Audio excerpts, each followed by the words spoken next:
திருப்பூர் குருவாயூரப்பன் நகர் பகுதியில் உள்ள பாறை குழியில் விழுந்த சிறுவனை தேடிய போது 40 வயது ஆண் சடலம் கிடைத்ததால் அப்பகுதி மக்கள் அதிர்ச்சியடைந்தனர். குருவாயூரப்பன் நகர் பகுதியைச் சேர்ந்த சிறுவன் அப்பகுதியில் உள்ள பாறை குழியில் விழுந்துள்ளார்.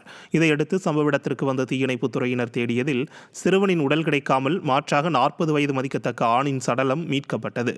இதையடுத்து அந்த உடல் பிரேத பரிசோதனைக்காக மருத்துவமனைக்கு அனுப்பி வைக்கப்பட்டது.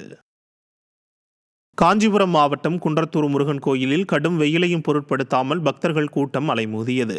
குன்றத்தூர் சுப்பிரமணிய சுவாமி கோயிலில் சித்திரை மாத கிருத்திகை மற்றும் செவ்வாய்க்கிழமை ஒரு சேர வந்ததையடுத்து பக்தர்கள் கூட்டம் அலைமோதியது. வெயிலின் தாக்கத்திலிருந்து பக்தர்களை காக்கும் வகையில் படிக்கட்டுகளின் மேல் பந்தல் அமைக்கப்பட்டது.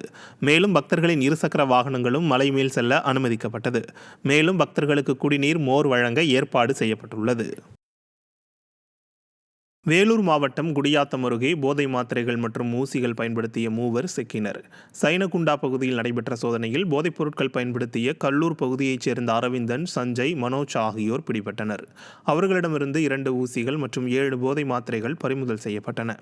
இரும்புக்கர முதல்வரின் ஆட்சியில் இளைஞர்களின் வாழ்வை அதல பாதாளத்திற்கு கொண்டு செல்லும் போதை கலாச்சாரம் தலை தூக்கியுள்ளதாக மக்கள் சாடியுள்ளனர். ஈரோடு மாவட்டம் கோபிச்செட்டிப்பாளையம் போக்குவரத்து துறை அலுவலர்களின் மெத்தன போக்கை கண்டித்து மோட்டார் வாகன வியாபாரிகள் சங்கம் சார்பில் கவனஈர்ப்பு ஆர்ப்பாட்டம் நடைபெற்றது. வட்டார போக்குவரத்து அலுவலகங்களில் ஊழியர்கள் பற்றாக்குறை, விற்பனை செய்த வாகனங்களின் ஆவணங்களை அதன் உரிமையாளர்களின் முகவரிக்கே வழங்குதல் உள்ளிட்ட பல்வேறு நடவடிக்கைகளை கண்டித்து கோபிச்செட்டிப்பாளையம் பேருந்து நிலையத்தில் ஈரோடு மாவட்ட அனைத்து மோட்டார் வாகன விற்பனையாளர்கள் சங்கம் சார்பில் கவனஈர்ப்பு ஆர்ப்பாட்டம் நடைபெற்றது.